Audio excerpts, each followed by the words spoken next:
Hello and welcome to Miskin Radio. My name's Chris Caudle and this is Caudle and Company.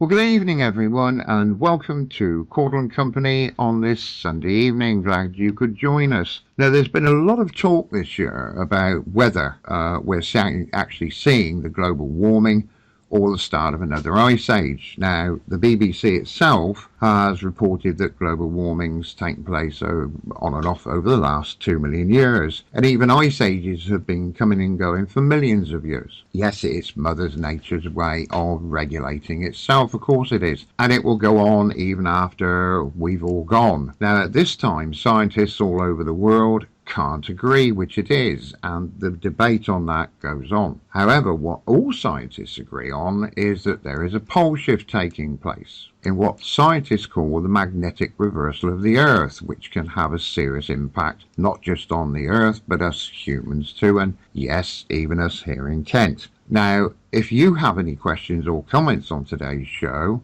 then don't forget to email me on chrisc@miskinradio.co.uk.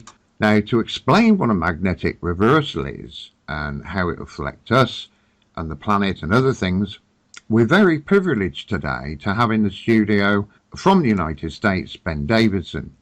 Now, Ben is the founder and director of the Mobile Observatory Project and Space Weather News. He also has a website called the magneticreversal.org. Ben has also launched quakewatch.net, which deals with earthquakes. He's held discussions and lectures on such topics as how the Earth appears to be extraordinarily vulnerable to solar events, and he's written books which detail the frontier of solar and planetary science, including fascinating discoveries, new fields of study, and detailed information about our changing planet. He's also a member of the NCGT Journal, which has contributions from such eminent people such as Keith James, who is a lead scientist for the Department of Geology at the Earth Sciences in Wales. So welcome to the show, Ben. It's a pleasure to have you on the show today. It really is a pleasure for me as well. I do not get as much opportunity as I would like to speak to folks in the UK and in the whole of Europe as well. Most of the time I only have the opportunity to speak with folks in the United States and Canada. And so I really do welcome this, and it has been a lifelong wish of mine, granted that's only 31 years, to cross the pond and see some of the beautiful lands over there. I have not been fortunate enough to do it just yet, but it's great to be here with you this morning, for sure. Well, I'm glad we're able to fulfill one of your wishes at least, and I'm sure our listeners are going to be intrigued on what they hear today during our talk. Now, the first thing that comes to people's minds, certainly in the UK, is what does it mean? Can you define for those who don't know what actually is a magnetic reversal? What does it mean? Well, absolutely. Everybody knows that there is a North Pole and a South Pole of the Earth. It's basically, if you take the axis around which the Earth rotates, you have the North one and the South one, but those are not the only poles that the Earth has. Earth has magnetic poles as well. Our planet generates a magnetic field, this magnetic shell that cocoons and wraps around our planet, and it protects us from dangerous energy from space. You know, here on the planet we tend to think of dangerous things like bullets or disease. Well, out in space, the most dangerous stuff is electromagnetic, and so it helps to have this magnetic cocoon around us, and so it's good that it's there. But it comes out of the polar regions as well and wraps around the entire planet. Now, it doesn't come out exactly at the poles, but it's mostly focused near the polar areas. But during a magnetic reversal, this shield that we have from energy from space, it begins to move and weaken.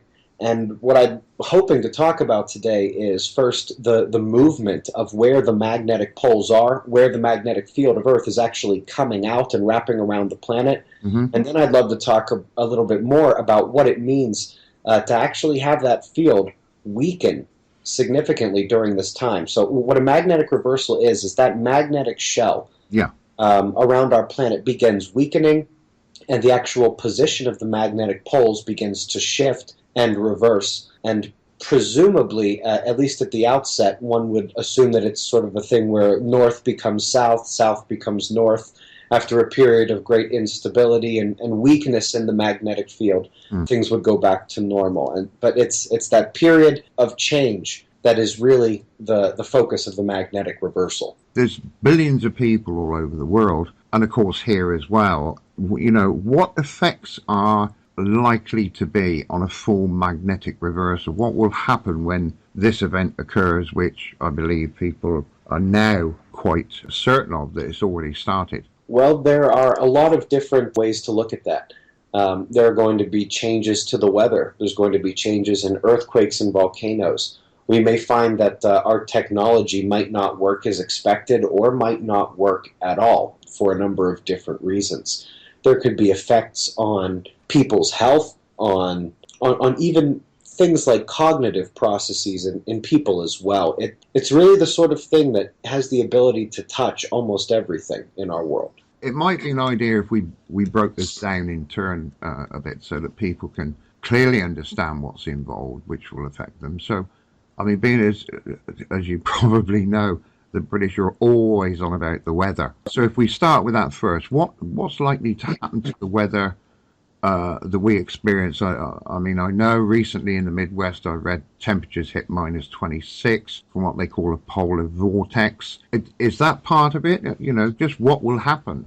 Well, it certainly is part of it, and I don't suppose you can really get into this conversation with at least not having a baseline discussion about climate change in general and some of the things that we hear in the news. There is this debate that goes on, and as so often is the case, I tend to find that the best answers, the best truths, come somewhere in between the extreme positions taken by both dueling sides. And so we have on one side people saying, oh, the planet is warming, and it's all our fault. And on the other side, we have people saying either there is no climate change, there is no global warming, or they're saying trends are about to reverse and we could be seeing a mini ice age, or at least a period of global cooling. Well, I know it certainly doesn't help with the IPCC. No, the IPCC is, they've had their own struggles. I try not to kick a horse when it's down, but they truly have, their models have a 0% success rate, 100% abysmal failure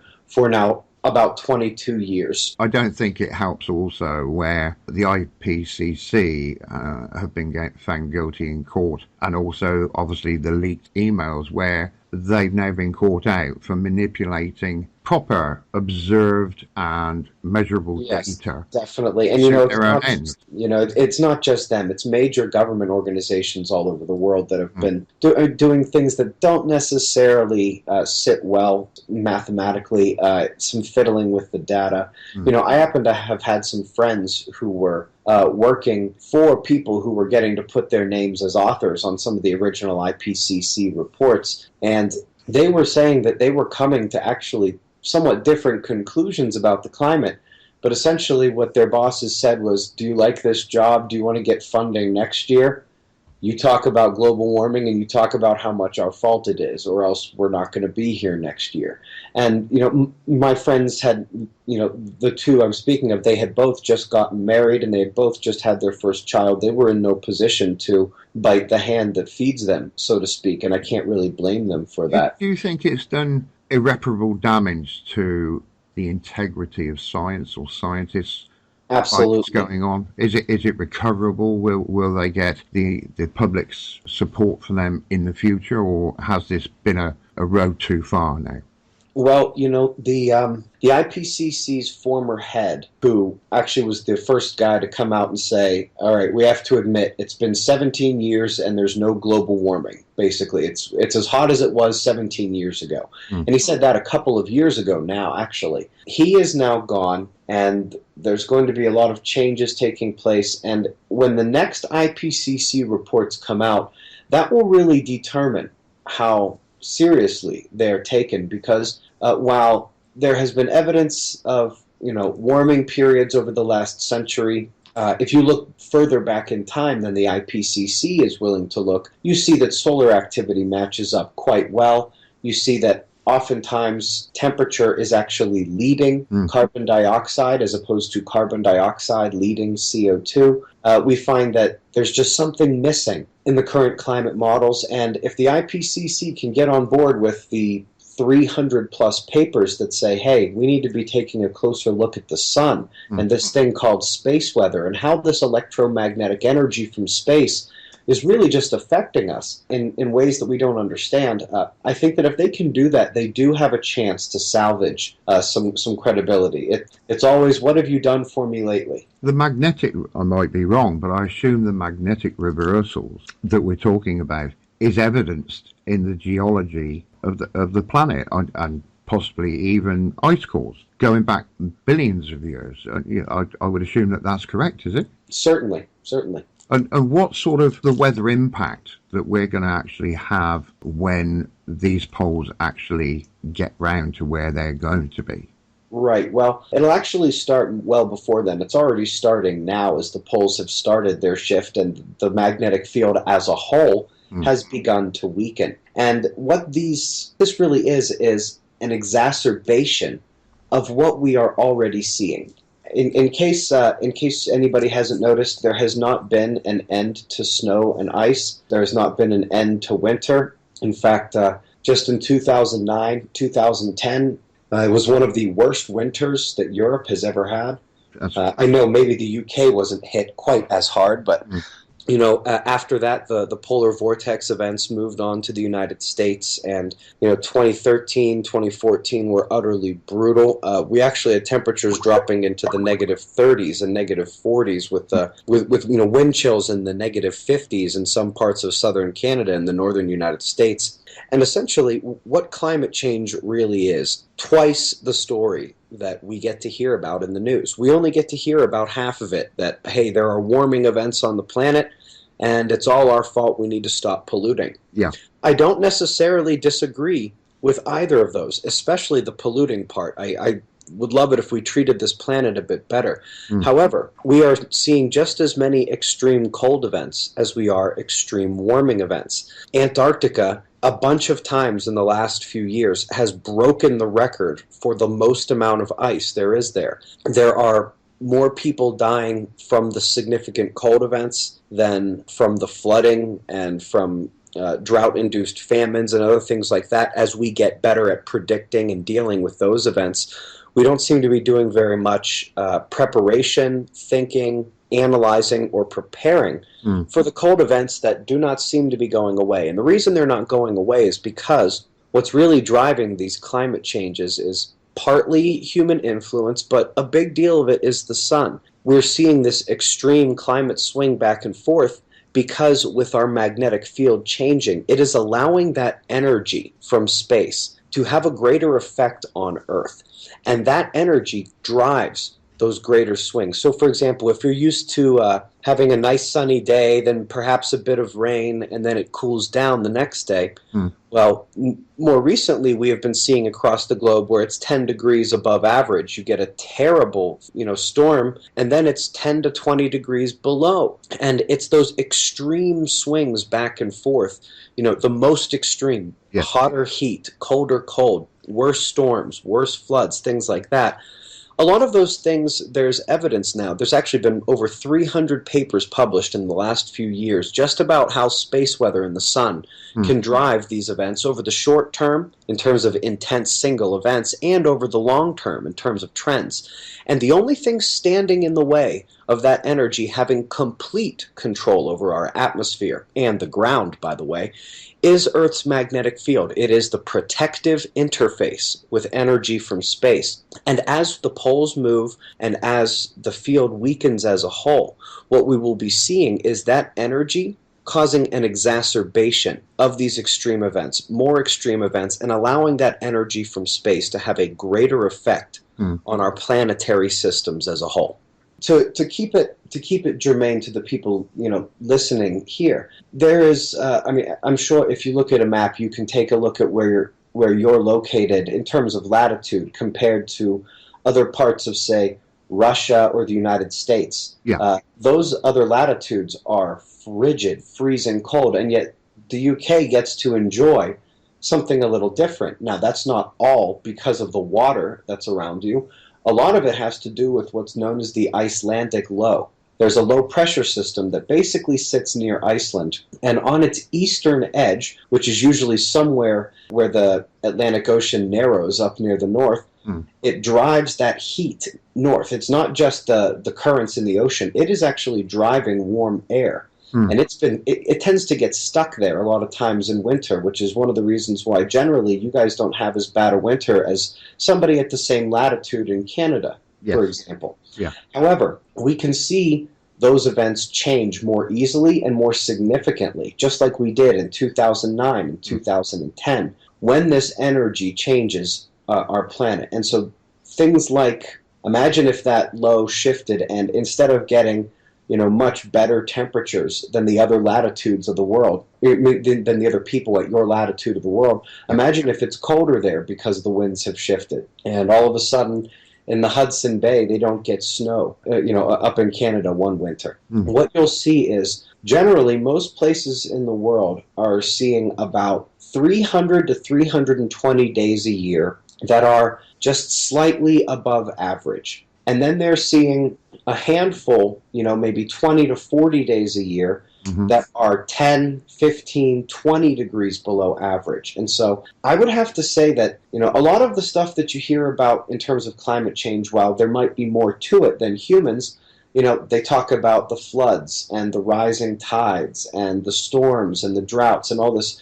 You can sort of put that in the bank and say, okay, we can still worry about that. But there's not been much focus on cold. In fact, there's basically been almost an attempt to intentionally obfuscate and ignore cold events. And those are the ones that have the potential to be really, really influential over large areas. I mean, imagine it's the kind of thing where an ice storm crossing the United States could shut down Michigan, Ohio, Indiana, Pennsylvania, and New York. I mean, that does unbelievable things to a global economy. And it could drop 2 to 3 feet of ice and snow and knock out power over hundreds of miles. I mean, that's the kind of thing that takes weeks to months to recover from. You've got to either find a way to get somewhere warmer or find some way to stay warm in the cold, in negative 20, in negative 30, in negative 40 degree weather. I know, again, people who are listening to this over in the UK might not be as used to hearing or experiencing things like that, but they weren't used to experiencing 2009, 2010 winter either, and these things are only going to get more extreme. Yeah. In the summertime, of course, it'll still be hot, but in the winter it will be worse, cold. When it floods, the floods will be worse. I know that there have been some significant flooding events in the UK of late in the last few weeks to months as well, and those will be getting worse. That's correct. I haven't seen the end of those. And so it really is that global picture.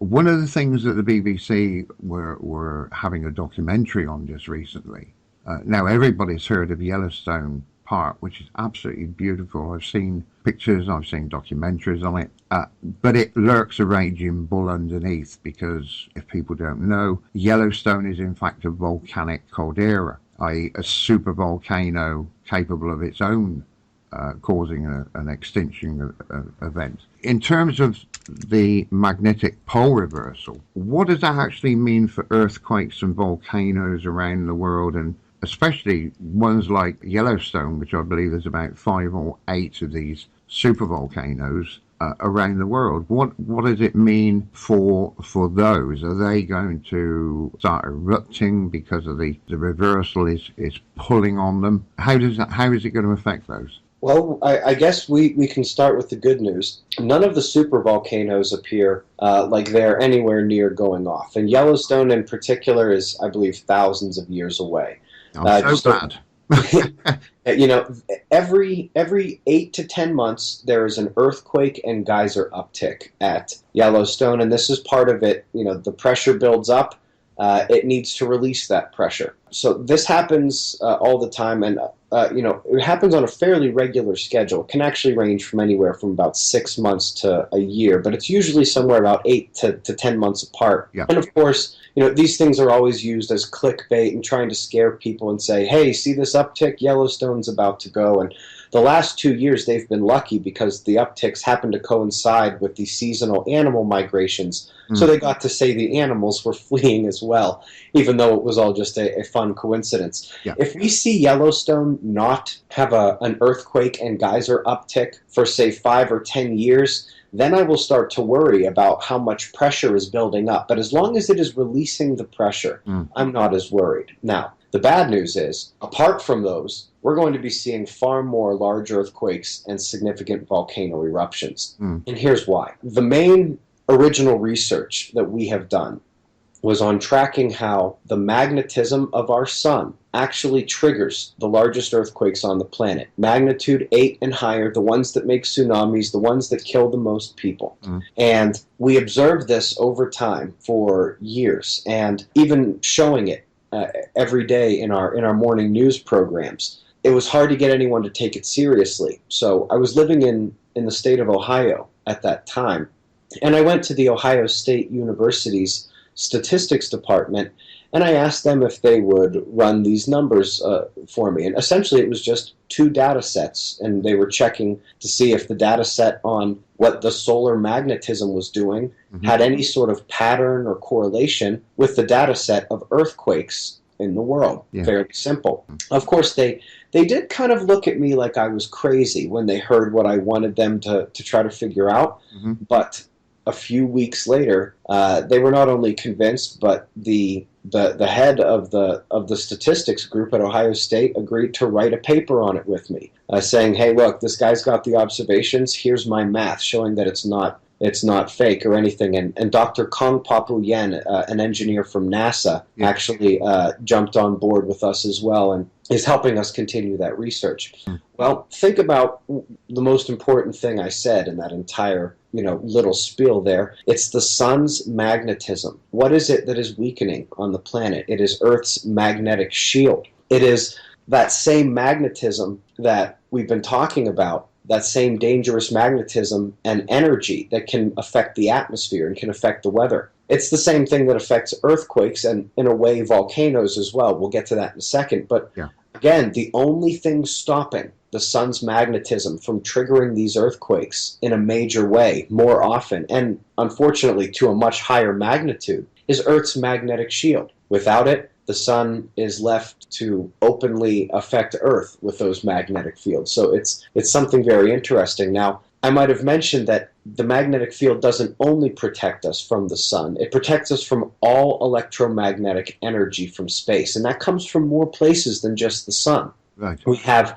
supernovas, gamma rays, galactic cosmic rays in the X-ray spectrum, things like that. And these galactic cosmic rays might be the thing that triggers certain volcanoes. There have been a number of studies that have come out recently suggesting that if a volcano is high in silicate magma, basically, does its magma have a lot of silicon in it?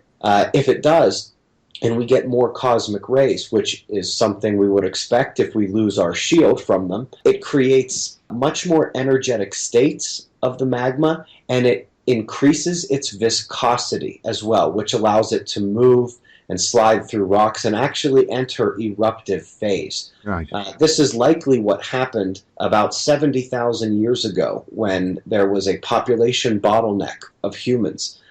We noticed significant cosmic ray events around that time, and the Toba volcano erupted around that time, and it's one of the highest silicate volcanoes in the entire world. Yeah. So we're looking at cosmic rays being able to trigger volcanoes, especially if they have a lot of silicon. We're looking at the sun's magnetism being able to trigger these earthquakes without our shield against it. We're looking at the full spectrum of electromagnetic energy from space affecting the weather in different ways. And, this is where you should start to get an idea of how all of this works. There's really no part of Earth that won't be affected by this. And unfortunately has indeed begun. We're really just sort of trying to gauge the timing and trying to get as much information out as we possibly can about it.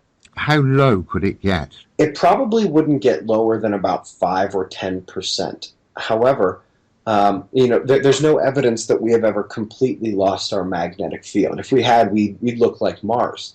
Yeah. That's pretty much what happened to them. Is the fact that as our shield weakens and all this material comes in, will it also start to take bits of the atmosphere away because there's more stuff coming in? Like it did with Mars, must have started off at some stage. Yeah, absolutely. And it's not the kind of thing where we're likely to lose our atmosphere. But when we lose our shield, if that energy is able to really get past the shield and start brushing against our upper atmosphere, we will lose a bit, but it absolutely would occur that we could start to lose the atmosphere like that, probably down to the ozone range, right, where we would start losing it. So in terms of the weather and geological activity that's going to become extreme, we've seen that on the television already. I know that the US have got a lot of tornadoes. It's well known for that. The UK, thankfully, hardly have any. Is that going to become more common as we approach further into the magnetic reversal or afterwards? Certainly it will. And in fact, it already is becoming more common. UK had 3 tornadoes this past year that at least I saw. There were probably more. Yeah. They just weren't in very populated areas and they didn't create a lot of damage. But places like I've been seeing it in UK, Europe, I've been seeing it in New Zealand, some parts of Australia. The extreme amount of energy, heat energy, that is gathered and basically held by something like the center of the United States. It doesn't have, a lot of water there. It doesn't have a lot of high winds in the middle of the day. It basically just bakes in the sun and can really heat up. That's the type of energy you normally need to start driving this tornado production. However, what we're seeing is an over-electrification of the atmosphere. I mean, as that electromagnetic energy is coming in, one of the telltale signs we can see is certain electrical indexes or indices of the atmosphere are going haywire. Things like the critical frequency of certain atmospheric layers, which is a scientific term you don't really need to understand. It basically just means the atmosphere is juicing up. It's becoming more electrified. Yeah. By the way, there's nothing about carbon dioxide that can do that. That's the energy from space that's coming in. That really is going to be enough. That's requisite energy to start dropping these events. And so I can't even really say I'm surprised to see more events starting to occur in places we're not used to seeing. And I think that will continue as well, indeed.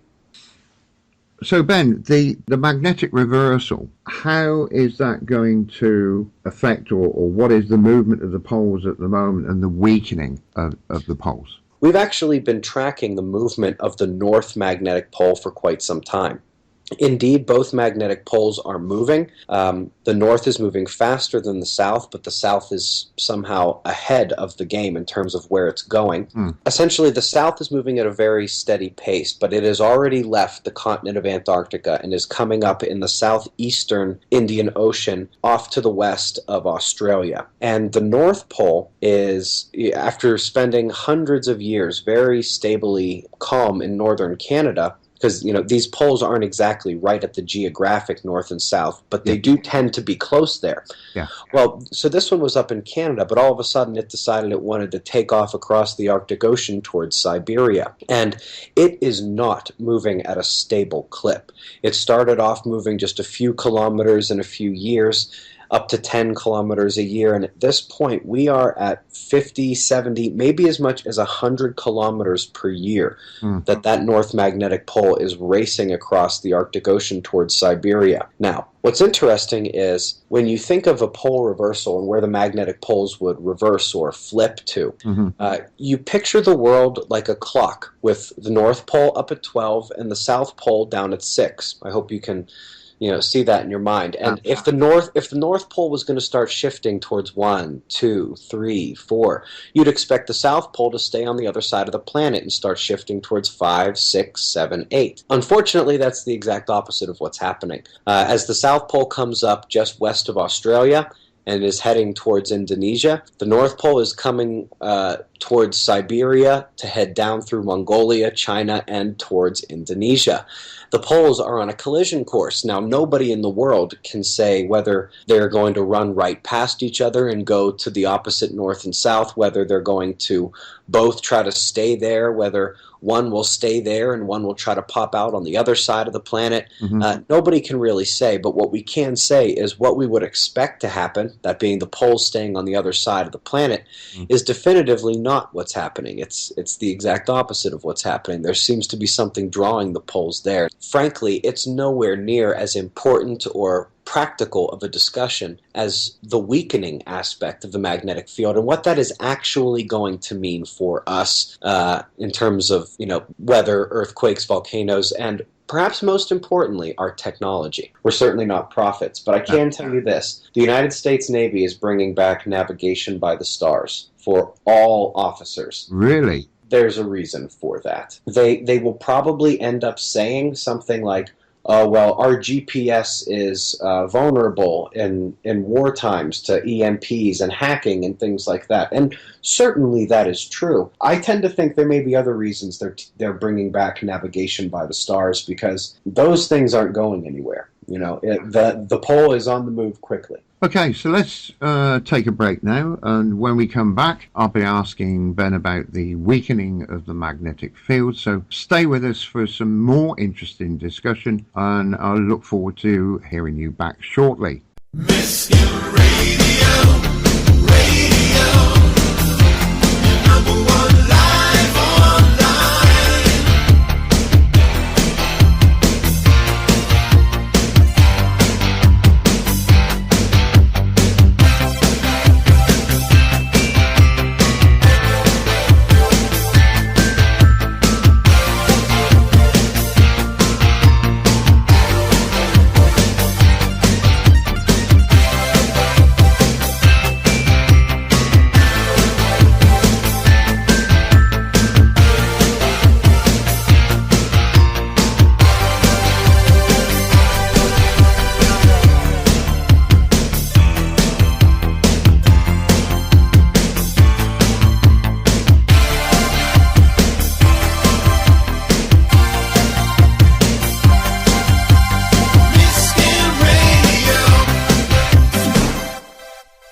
Along the Gateway and across Northwest Kent, Miskin Radio.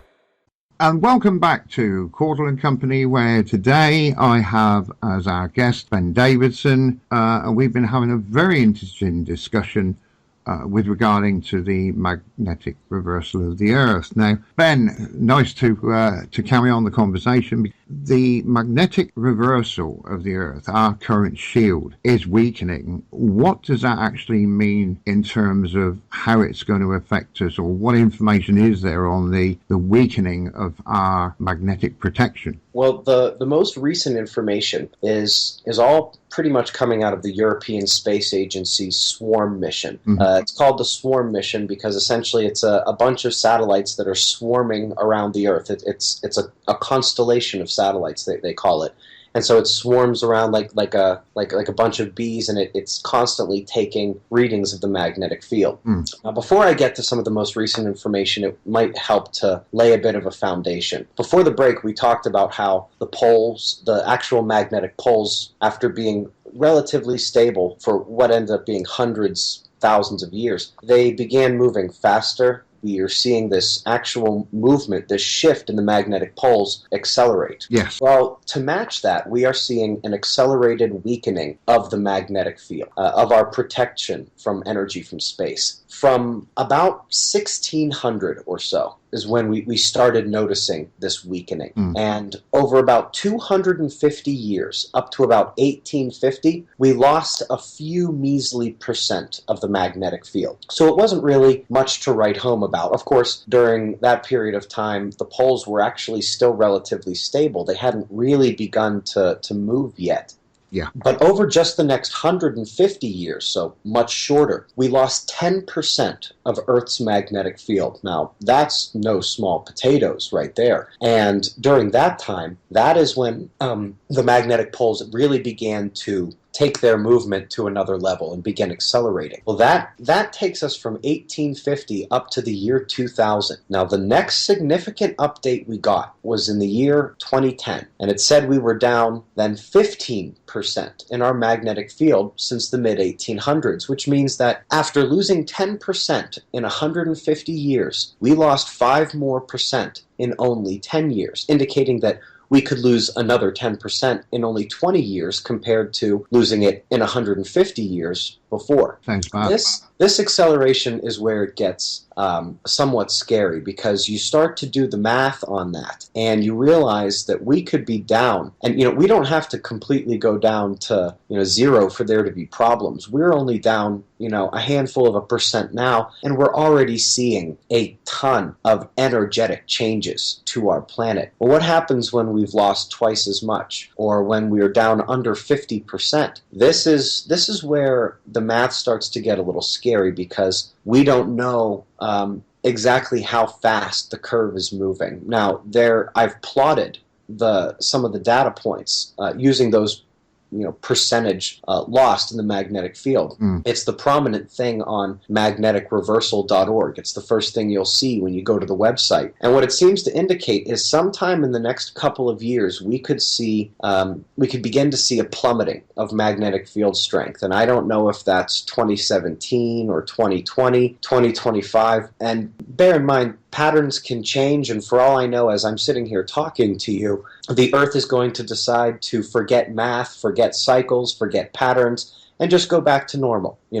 I don't know. It's physically possible. However, if you're going to bet on things like billions of years of pattern, and if you're going to bet on things like mathematics, it suggests that within a decade we should start to be seeing some very scary things on this planet. Now, all of this information is public, and that 2010 and the 2011 follow-up information to this is where it's starting to come out of the European Space Agency, and this is where we're noticing, hey, they're the only ones willing to actually say how bad things are. And in 2014 and 2015, even though we didn't get a new percentage as to how far down we are, we did get word from the European Space Agency that this weakening of the magnetic field and the trend of accelerated weakening is in fact continuing. Is also true of the latest update we got from the World Center for Geomagnetism. They did not give us everything we're used to seeing in an update just at the end of 2015. And so we're sort of left a bit in the dark, but not really. Because if you think about it, what's the worst thing that could happen besides a comet coming and destroying the Earth, just crashing into the Earth and literally destroying the whole planet?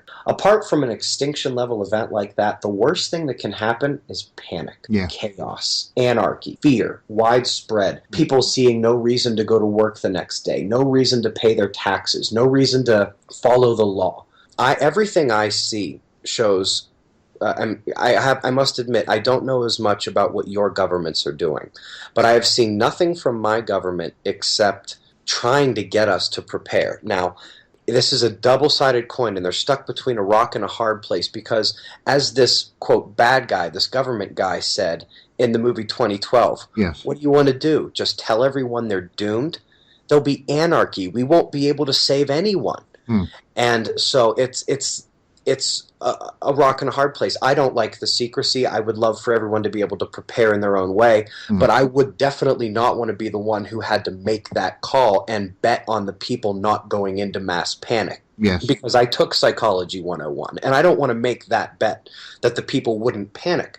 Yes. And yet, what do we see? We see them spending millions of dollars on FEMA commercials. A couple years ago, there was a FEMA commercial in the Super Bowl. They told more than 1 billion people things can happen. Even if you're not used to natural disasters, you need to be prepared in your area because things can happen. The world has changed. They're telling people without giving them so much information that it creates that panic, but they're doing everything they can to make these preparations. Yes, in secret, but that's for a reason. They're doing everything they can to tell everyone without telling them that something is coming. And if you think about it, boy, is that a brilliant middle of the road. Now, granted, it's infuriating to all of us because we want the information and we feel like this is the big bad government, doing this. But then again, little children get angry when their parents won't let them play with a BB gun or won't or won't let them know about certain things. And Yes.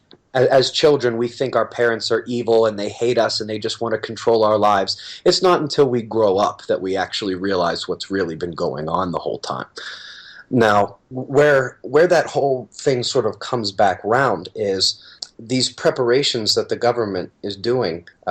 They are not preparations for global warming and what we hear is coming from global warming. These are preparations for things like tsunamis at every coastline. Yes. Things like polar vortexes causing snowstorms in the United States in June. Things like record-breaking hurricane activity in places that have never been hit by hurricanes before. Yeah. So that's sort of the thing we're seeing with the natural world. But unfortunately, the place where we see virtually no preparation is with our technology. That's not good. No, it's not. That's And here's why. Because certain things are easy to think about. They pop into your head with stuff like this. Well, obviously, if the magnetic poles are shifting, then GPS could be messed up. Well, yeah, absolutely. And if there's a rapid shift at some point, every plane in the sky is going to have to rely on some very, very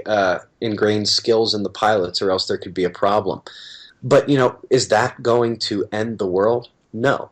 However, there is something else that is happening, and we are seeing that our technology infrastructure globally is not ready for what's about to happen. Now, when we had a couple years in a row of 100 times more powerful solar activity than we're seeing right now, we saw one satellite glitch and one major power grid issue. That was in Norway and Sweden during the Halloween storms of 2003. I remember that. Those were the only two events that we saw, and the sun was 100 times as active. 2 or 3, 4 years ago, when we were starting to get active again and the sun was 10 times as active as it is now, we only saw one event. That was in 2012. A solar flare pretty much knocked out the Sky-Terra orbiting lab. Yes. Enter June 2015. The sun is 100 times weaker. Even when the sun is finally giving us some solar flares and some magnetic activity, it is still 100 times weaker than what we were used to seeing and what the Earth was taking really without issue. And we have seen dozens of these events just in the last 7 or 8 months. Starting at the end of June, we saw a series of, again, 100 times less powerful solar eruptions take out all air travel in New Zealand. They had to ground every single flight. The solar impulse plane, the first airplane that runs fully on solar power, you may have heard it fried its batteries on the way from Japan to Hawaii. Well, Yes. that was right, as the energy was shifting through the atmosphere. And we can say, well, that's probably not a coincidence, because the day after the solar impulse plane fried its batteries there, for the first time in history, 6 tropical cyclones popped up in the Pacific Ocean, with 4 of them along the line where its batteries were fried. And so we could see this energy hit the magnetic field. Our ability to use radar was significantly degraded in parts of the southern hemisphere. That energy then began integrating through the atmosphere. It fried the solar impulse plane's batteries. When it really got settled in the atmosphere, for the first time ever, 6 tropical cyclones pop up in the Pacific. And in the days during that and in the days that followed, we saw a 10 times increase in electrical fires, transformer fires and explosions, power grid problems. During one of these events, the Southern California in San Diego power company, who had just recently installed a peak power plant, which, for those who don't know, that is made for when there's 5 million people all blasting their air conditioning in July and August afternoons in Southern California when it's 105, 110 degrees. It's made to support that. The voltage fluctuations were such that they had to shut the whole system down. And that's all from this sun event. This is from the sun event. Now, that was just one. And that we were sort of thinking, all right, well, heck, there's no reason why these solar events should have done all of this. I mean, 100 times weaker solar activity in just a few days dwarfed everything we've seen for the last 20 years combined. But it wasn't done.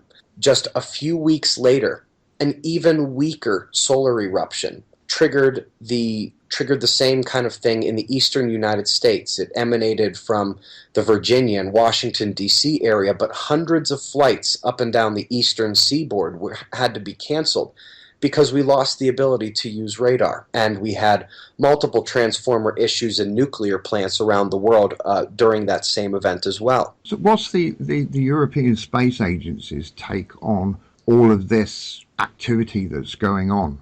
Well, this is where I noticed something happen. Sometime last year, the European Space Agency realized that they were going to cause a panic.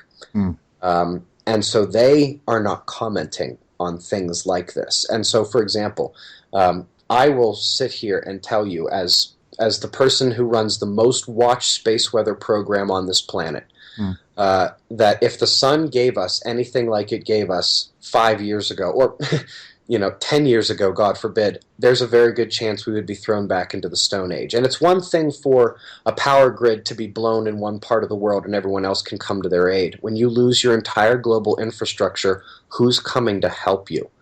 It would literally throw the entire planet back into the Stone Age, the kind of thing where it would take us decades to even, start having anything remotely resembling electricity again. While our ancestors seem to make it look easy, I don't think we would do so well without electricity these days. No, everything in the world, from calculators, cards, everything. Well, I mean, imagine this. There is no heat. There is no air conditioning. There is no way to get money from your bank. There is no way to get gasoline from the station. They can't even get the gas to the gas station. There's no refrigeration. There's no food at the stores. Unless you're going out and hand pumping your water out of a well, you're not getting water running through your pipes. You can't call the police. All there is a dwindling supply of supplies, and you and a bunch of other hungry and thirsty mouths around you. That is the future. It's catastrophic. I cannot help but see, with even slight solar activity. And as the magnetic field continues to weaken, I can't help but wonder if, we might not need to. I mean, everyone's worried, we know that the sun could possibly someday put out a mega super flare, and that's something we'd have to worry about. We're not worried necessarily about a super flare anymore. I mean, of course, if it happened, that would be terrible. But we have to worry about even puny little space weather events. And it's the kind of thing that in the past would have never affected humans in this way because we didn't have electricity. It would have made the weather strange and all those other things that we've been talking about with the earthquakes and the volcanoes, but it wouldn't have ruined their way of life. This will actually ruin our way of life if it happens. And because of that, there is now this concerted effort to conceal just how serious this is. And I'd like to go into some of that right now, starting with what you said about the European Space Agency. Yes. Despite the fact that that is where I'm getting all the good information these days, the person in charge of the Swarm mission, name is Rune, and right after explaining to us that Earth's magnetic field has gone from losing 5% per century to about 5% per decade. Right after saying that, there was two statements that were meant to calm all fears. And to be honest, I can't believe they actually worked. The first one was, but don't worry, everyone. This takes hundreds or thousands of years to complete, and so we're thousands of years away from the completion of this magnetic reversal. Heard that many times. Well, the interesting thing is, if at 5% per century, maybe you're talking that way. At 5% per decade, you are not talking about those timescales. At poles that are moving at 100 kilometers per year and accelerating, oh, you're not talking about thousands of years. That'll spin around the planet a couple of times by then. And also, if what happens in a magnetic reversal is the magnetic field drops in strength, and then it takes a while to build back up, I'm not waiting until the end of that process to be worried. It's the moment the field starts to show weakness. And so if it's weak for 1,000 years, who cares how long it takes to end? You need to be worried the moment it starts. And so that was the first asinine statement that somehow managed to quell fears. But right after that, he said something even worse. It was, and besides, there's no evidence that these magnetic reversals would pose any danger to the biosphere, which is the life on this planet. Yeah. There is a ton of published literature on these magnetic reversal events. 100% of them suggest that this would be cataclysmic for our planet. Most of them suggest that the major extinction events on this planet are tied to, that aren't tied to random volcano eruptions or random comet or asteroid impacts. The ones that, appear to be on somewhat of a cycle are tied to these magnetic reversals. There is not a single paper that supports the notion that a magnetic reversal wouldn't be harmful to the biosphere. Just look at Mars. Now, granted, I'm not saying Earth's about to turn into Mars, but it's axiomatic what this means for the planet. And so when I read this thing, I was ready for the world to essentially be up in arms and be panicked. Yeah. I didn't think there was any chance those two statements would convince anybody. But really, what you saw in almost every single article was just the keep calm, carry on, there is nothing to worry about. And in a sense, you shouldn't sit there and be worried and just be fearful all the time.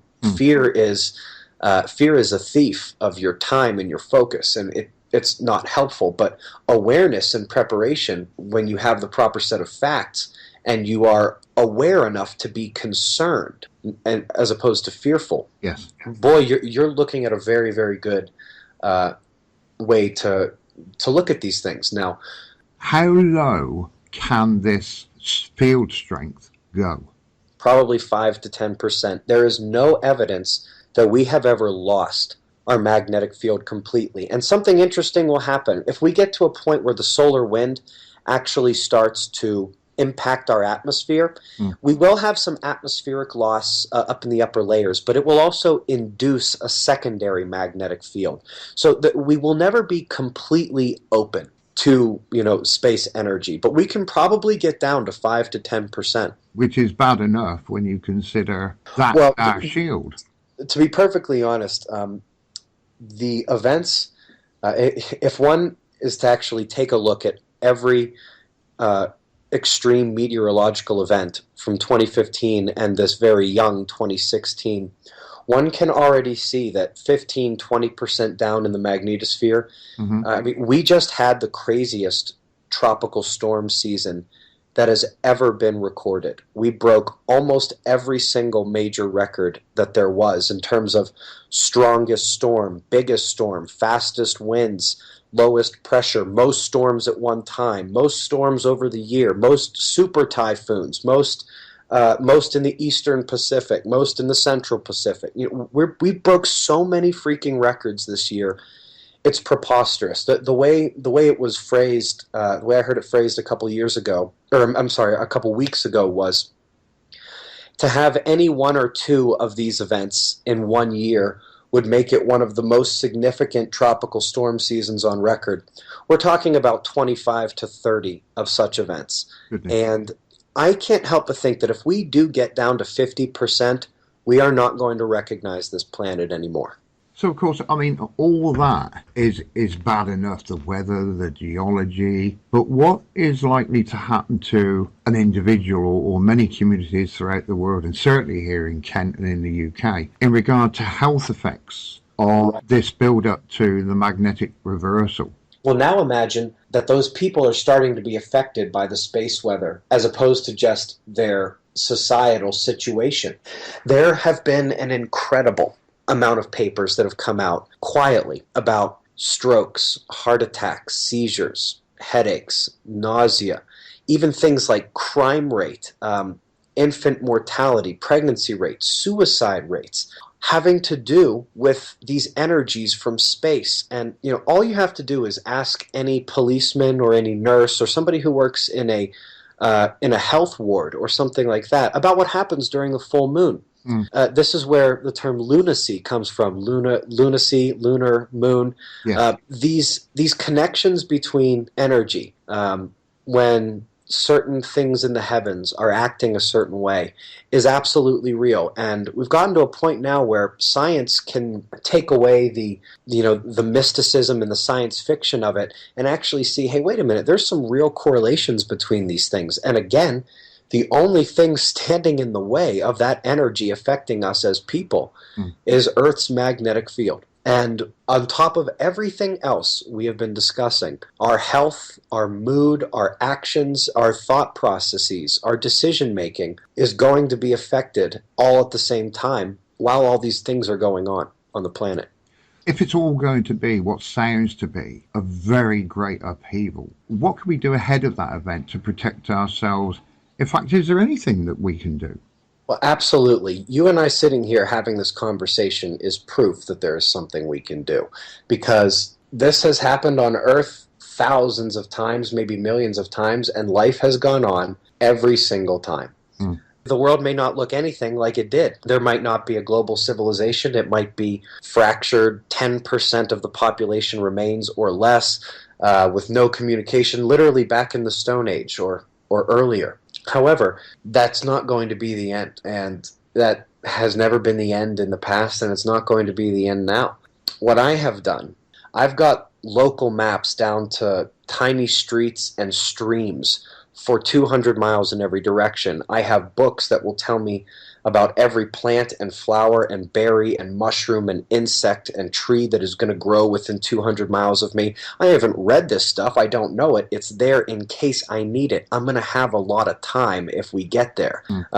It's stuff like home remedies. Like if you can somehow figure out a way to make vinegar or apple cider vinegar, holy cow, or to make alcohol, not to get wasted, but for what it's useful for. Yes. I mean, knowledge about what sort of plants can be used to extract essential oils near you. I mean, literally everything that Earth was before this, the way that people were legitimately healing themselves and living and dealing with the world and planting food before all of this, may be something we have to prove we can do again before we come back. We are almost out of time. That sounds a very worrying aspect, and on that point I think our time's come to an end. Can I just remind everybody, you can read more of this at Ben's websites, and I would ask, please go and visit. That's the Mobile Observatory Project and Space Weather News. Don't forget to have a look at the magneticreversal.org for further information on the magnetic reversal. And of course, don't forget to have a look at quakewatch.net, where there's a lot of information on there that Ben's provided. And I'm sure let's hope that we don't get it affecting us too soon, Ben, because I still want to be here. But thank you very much for being on the program today. I really appreciate it. It's been very informative. Thank you for having me. It has been wonderful. absolute pleasure. So join us again on May the 1st at 9 p.m, where we'll have a new guest, and it's been an absolute pleasure today.